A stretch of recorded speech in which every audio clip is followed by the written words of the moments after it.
There is a feeling that many people carry in their 50s and 60s that is difficult to describe precisely. It is not a crisis. It is not a breakdown.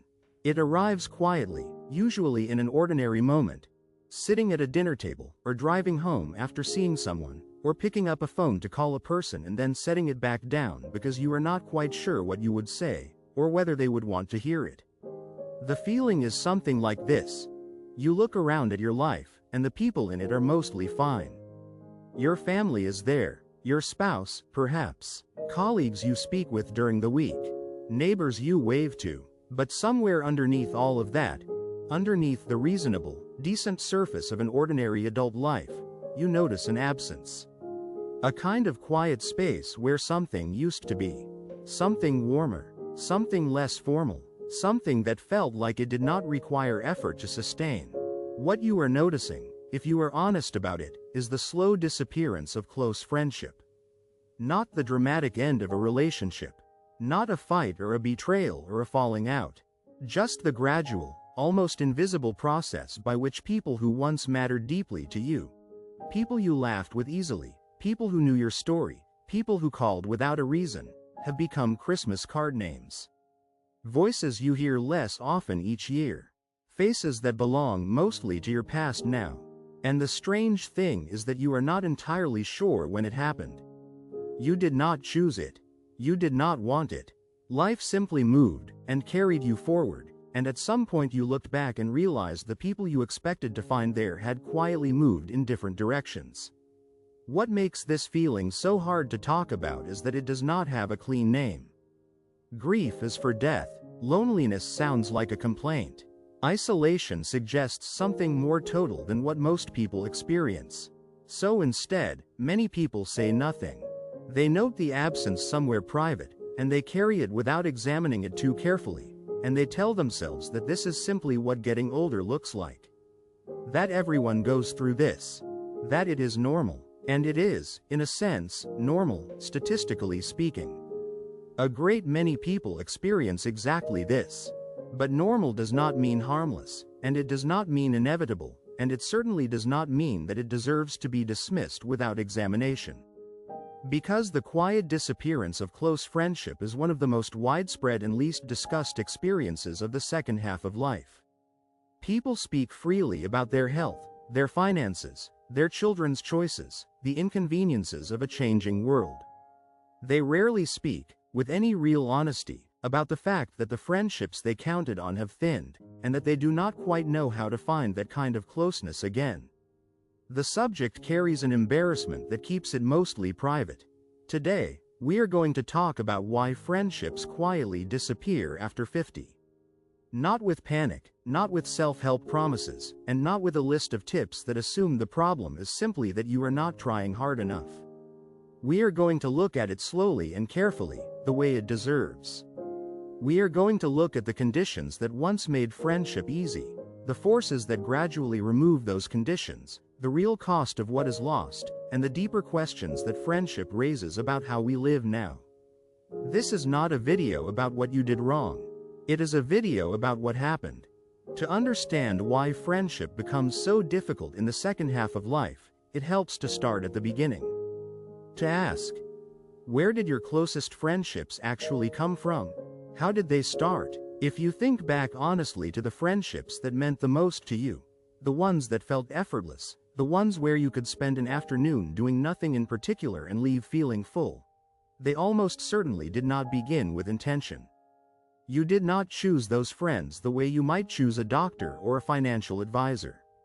They arrived through proximity, through repetition, through being in the same place, again and again, without any particular purpose beyond simply being there.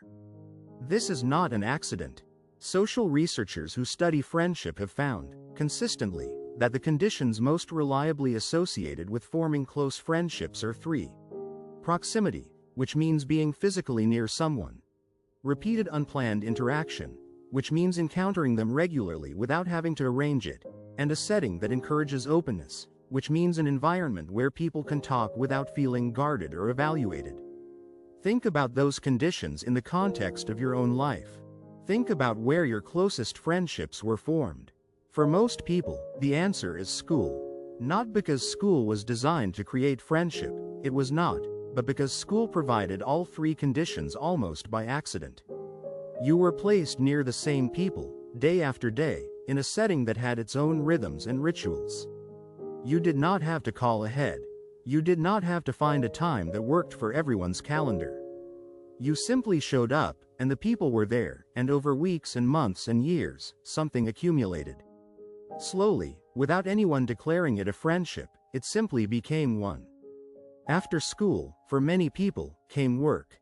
The workplace provided a similar structure. You arrived at the same place at roughly the same time, day after day. You ate lunch with the same people. You shared small frustrations and small victories. You complained together about the same things, rolled your eyes at the same meetings. And over time, without much deliberate effort, some of those people became real friends. Not all of them. Most of them stayed acquaintances, but some. The neighborhood, in earlier generations, played a similar role. When people lived in the same place for decades, when children played in the street and adults gathered on porches and small errands required walking past other people's houses, proximity and repetition produced friendship almost automatically. You did not have to try. You simply had to be present. It is worth pausing on that for a moment, because the physical design of neighborhoods matters more to friendship than we tend to acknowledge. The shift toward car-dependent suburbs, communities designed around the driveway rather than the front porch, around the highway rather than the corner store, removed one of the most reliable sources of incidental human contact. When you cannot walk to a shop or a park without getting into a car, you lose the small, unplanned encounters that used to accumulate into familiarity. You lose the neighbor you see while collecting the mail, the person who walks the same route as you on a Tuesday evening. The small repetitions that, over time, become the foundation of something warmer. This is not nostalgia for a simpler time. It is an observation about architecture. The places we built in the second half of the 20th century were not built with friendship in mind. They were built for efficiency, for privacy, for individual mobility. And friendship paid a quiet price for all of that. Now here is the difficulty. What happens when those structures begin to disappear entirely? It starts in early adulthood, and it starts gradually. School ends. People scatter. Some stay local, but many move away for work or opportunity or love, and the friendships from those years begin to stretch thin across distance. You keep up for a while. Phone calls become emails. Emails become occasional texts. And then, slowly, even the texts become less frequent, because you have both become busy with different lives, and the shared context that gave you things to talk about has narrowed to reminiscence, and reminiscence alone cannot carry a friendship indefinitely. Marriage and children arrive. And this is not a complaint about family. Family is its own profound thing. But the honest observation is that children are enormously time-consuming, in the way that friendships used to be. They fill the hours. They fill the emotional energy. They fill the weekends. Friendships that once required only casual attention now require scheduling, and scheduling requires effort, and effort requires time and energy that are often simply not available when small children are in the house and work continues and sleep is already in short supply. Career pressure increases through the 40s. Commutes lengthen. Work bleeds into evenings. Weekends fill with the maintenance tasks of an adult life.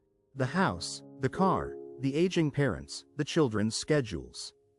The kind of loose, unstructured time that friendship requires, an afternoon with no particular agenda, where two people simply exist together without needing it to add up to anything, becomes rare, then rare enough to feel like a luxury, then rare enough that you stop expecting it at all. People move, for jobs, for better housing, for aging parents who need help, for retirement in a warmer place, for fresh starts after difficult chapters. Each move is a disruption to the proximity that friendship depends on. And making new friends requires starting over, which requires the same conditions that are now increasingly hard to find in an adult life. And then, for many people, retirement arrives. And retirement removes the last major shared institution from daily life, the workplace. The place where you were guaranteed to be surrounded by other adults, day after day, whether you chose it or not. That structure disappears, and with it, the last reliable source of the proximity and repetition that friendship quietly depended on all along. What many people discover, after retirement, is not the freedom they expected but a kind of quiet void where the social structure used to be. And filling that void with friendship requires something that youth never demanded of them: deliberate, sustained, effortful intention. Because here is the essential thing about friendship as we experienced it earlier in life. It was largely passive. We did not work for it. The world arranged itself around us in ways that made friendship almost inevitable. We showed up, and the conditions were there, and the friendships grew. After 50, that passivity no longer works. Friendship becomes an active project. It requires reaching out, making plans, following through, being consistent over time, showing up even when it would be easier not to. It requires the kind of social energy that many people, after careers and family demands and the small exhaustions of a long life, simply do not have the same reserve of that they once did. And most people were never told this was coming. Nobody said, "One day, the structures that created your friendships will be gone, and you will have to build them deliberately." It was simply assumed that friendship would persist, the way it always had, as a natural feature of an adult life. The assumption was wrong for most people, and the gap between that expectation and that reality is where the quiet loneliness lives. It is tempting to minimize the loss of close friendship in later life. To say, "Well, I have family. I have my spouse. I have people I see at church or at the club or at the community center. I keep busy. I am not truly alone." And that may be true, in a surface sense. But it is worth being honest about what friendship specifically provides, and why its absence cannot easily be filled by other kinds of relationship. Researchers who study social connection and health have found something that sounds, at first, almost too dramatic to be real. Social isolation, defined not as the dramatic solitude of a hermit, but simply as the absence of close, meaningful social relationships, is associated with a range of serious health outcomes. It is linked to increased risk of cardiovascular disease. It is associated with faster cognitive decline. It correlates with a shortened lifespan to a degree that some researchers have compared to the effects of significant daily smoking. The U.S. Surgeon General issued a formal advisory in 2023 calling loneliness a public health crisis, and described it as one of the most significant health challenges of modern life. These are not fringe findings. They appear consistently across different studies, different countries, different populations, different age groups. The evidence that social connection matters, genuinely, physically, measurably, is now difficult to dismiss. We are social animals in the most literal sense, and when our social environment becomes thin, the body notices in ways that show up eventually in the numbers. But set aside the research for a moment. Because the deeper cost of friendship loss is not statistical, it is something quieter and harder to measure. Think about what a close friend actually does for you. Not in a practical sense, not the rides to the airport or the help with the heavy lifting. Think about what they do for your sense of self. A close friend is someone who knew you before the gray hair and the retirement and the accumulated decisions of a long life. They knew you when you were uncertain about things you are now settled on. They remember the version of you that existed before your children were born, before your career defined you, before the weight of accumulated choices had made you into whoever you have become. They carry a version of you that you cannot carry alone. And when you are with them, you have access to that earlier version of yourself in a way that is genuinely nourishing. There is an idea that sometimes appears in writing about memory and identity, the concept of being witnessed. It means having someone who sees you, who has seen you over time, who can say your name and have it mean something specific. Not just a face, not just a role, not just the person you are today, but a person with a history and a texture that stretches back through decades. Close friends are the people who witness us. They are the people who remember the things we did that we are quietly proud of and that we never talk about. They are the people who know what we meant by something without us having to explain the whole backstory. They are the people who can call on a Tuesday for no reason, and for whom that call means something rich because the entire weight of the friendship is behind it.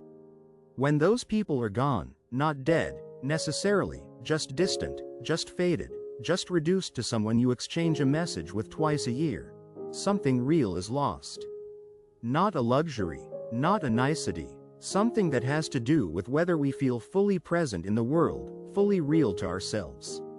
There is a difference, too, that becomes more significant over time. The difference between people who know your current life and people who know your whole story. Acquaintances know the version of you that exists right now. They know the house you live in, the children you have raised, the job you retired from. They know the summary. Close friends know the draft. They know the detours, the failed attempts, the things that happened before the version of yourself you now present to the world was assembled. And that knowledge of the full, messy, longer story is what makes friendship feel like something other than mere company. It is what makes it feel like being seen rather than simply being observed. As we get older, and as those people thin out and drift away, the version of ourselves that only they knew begins to go unwitnessed. And there is something quietly significant about that, a kind of solitude within an ordinary social life that is hard to name but easy to feel. There is another dimension to this that is worth naming directly, because it often goes unspoken. Many people feel a quiet shame about their own loneliness. They feel that they should not be lonely. They have lived full lives. They have done their best. They have people around them.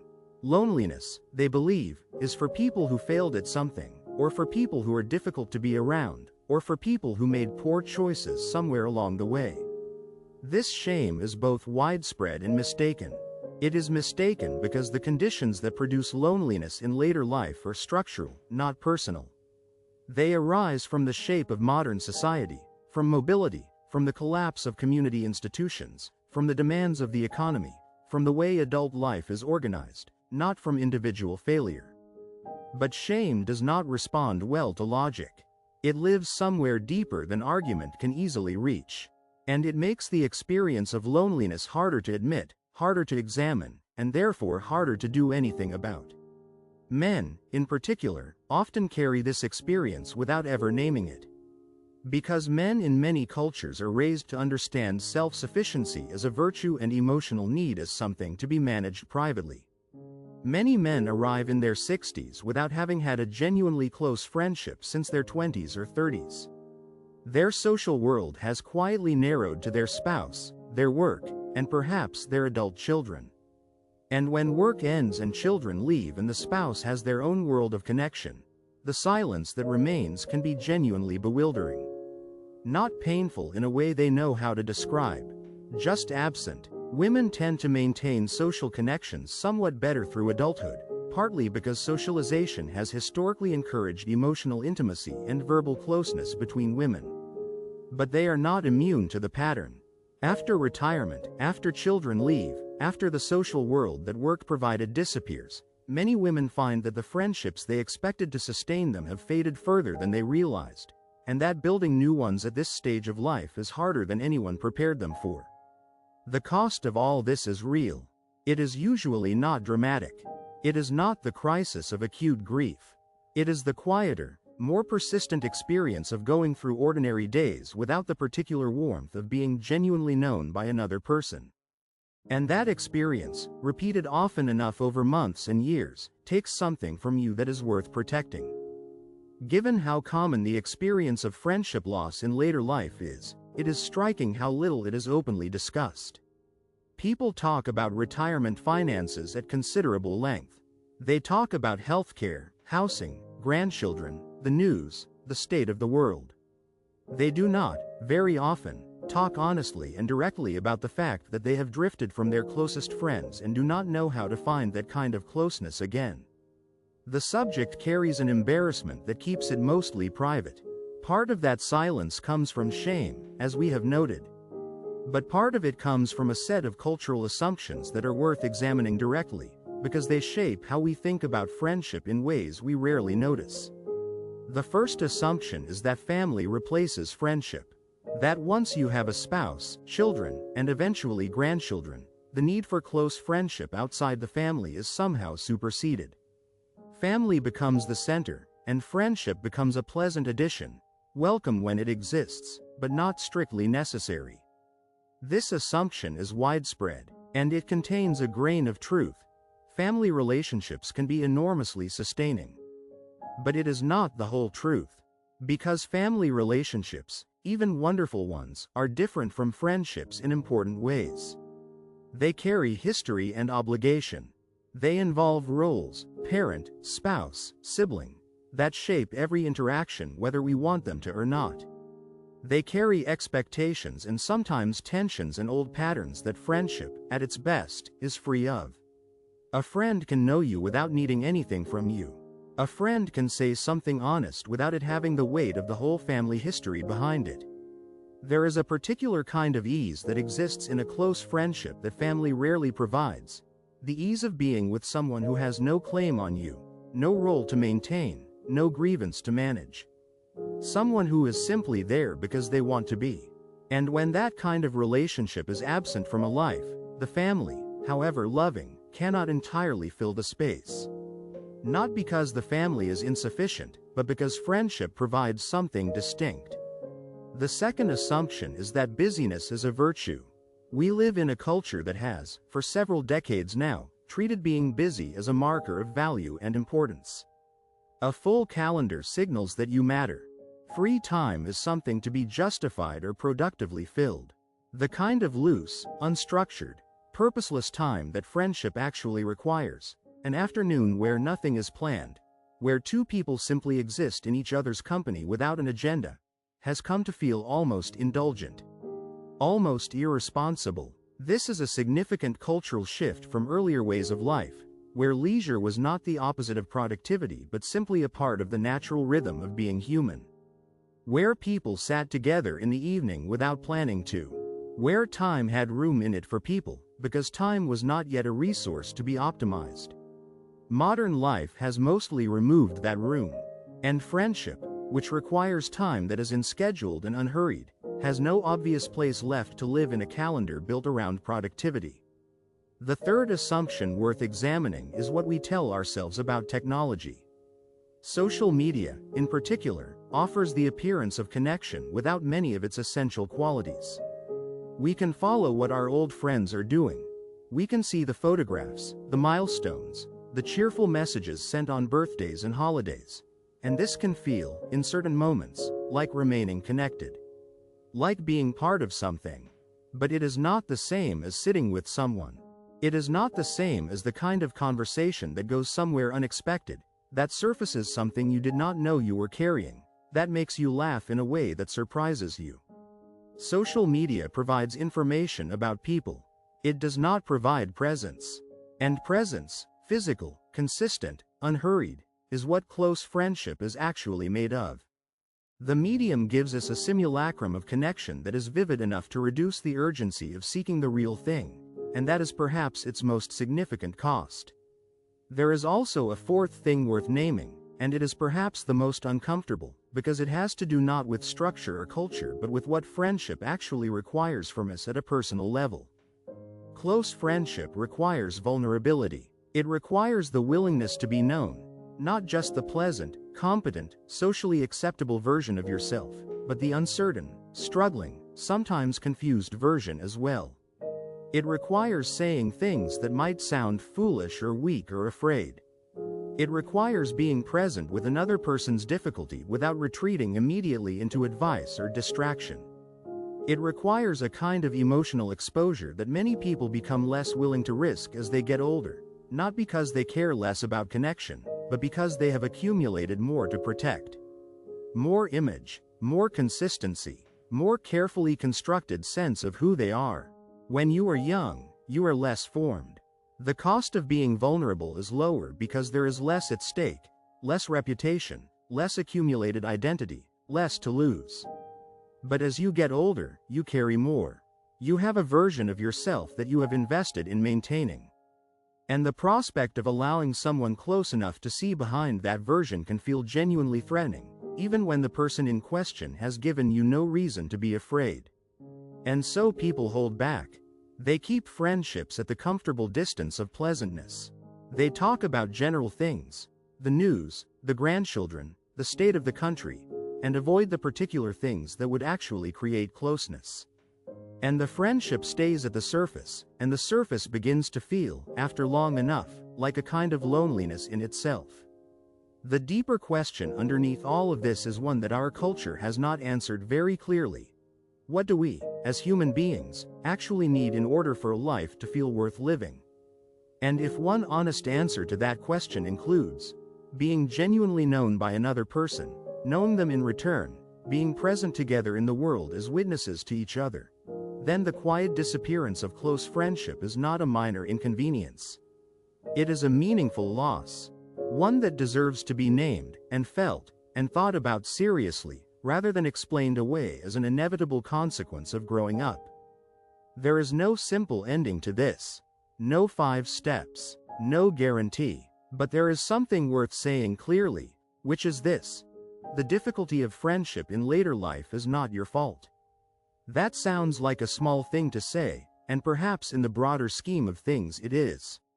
But the shame and the self-blame that many people carry around this experience are both real and unnecessary. You did not fail at friendship. The conditions that made friendship possible changed around you, in ways that were largely beyond your control. Recognizing that is not an excuse. It is accuracy. And accuracy matters because it points toward what can actually be changed. The research on friendship formation in later life suggests something that is perhaps obvious but worth saying plainly. Friendship still begins the way it always has. Through proximity, through repetition, through small accumulations of shared time. What changes after 50 is that those conditions no longer arise automatically. They have to be created deliberately, and deliberately requires intention, and intention requires a decision about what you actually value. That is harder than it was in youth. But intention is something that people in the second half of life often have, in ways that were not available to them when they were younger and more frantic. There is a kind of clarity that sometimes arrives later, about what actually matters, about which investments of time and energy leave you feeling more alive rather than less, about the difference between what looked important in the middle of a busy career and what actually sustains a person. And for many people, when they are honest with themselves, genuine friendship is one of those things. The research also suggests that depth matters far more than breadth.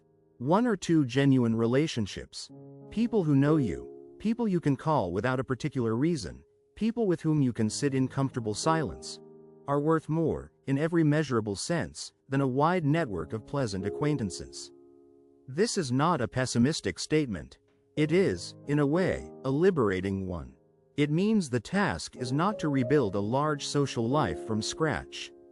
It is to tend carefully to a small number of real connections, and to allow those connections to deepen at the pace that trust requires. Small, consistent contact turns out to be more valuable than grand gestures. A short call more regularly. A message that says nothing more than, "I was thinking of you." A letter sent without waiting for an occasion. The willingness to show up when it would be easier to stay home. These things do not require a personality overhaul. They do not require unusual social skill or a talent for small talk. They require only the quiet, repeated decision to keep showing up. To keep reaching toward the people who matter, even when the reaching feels slightly uncertain. And perhaps the most important thing is simply to be honest with yourself and, when the moment allows, with the people in your life, about what you actually need. Most people find honesty about this kind of vulnerability more disarming than off-putting. When someone says, without drama, without self-pity, "I miss having a friend I can really talk to. I miss being known by someone," it tends to open something in the other person rather than close it. Because most people are carrying the same thing and have simply been waiting for someone else to say it first. Close friendship, at its core, is about being known. Not perfectly, not completely. No one is known completely by anyone. But known enough. Someone who has seen you over time, who holds some sense of who you are beyond your role and your competence and your public presentation. Someone for whom your name means something specific and personal and warm. That is not a small thing. It is, arguably, one of the most sustaining things a human life can contain. And it is still possible. It requires more effort than it once did, and less perfection than you might fear. It requires the willingness to reach out when you are not certain the gesture will be welcomed. It requires patience with the awkwardness that closeness sometimes involves, at least at first.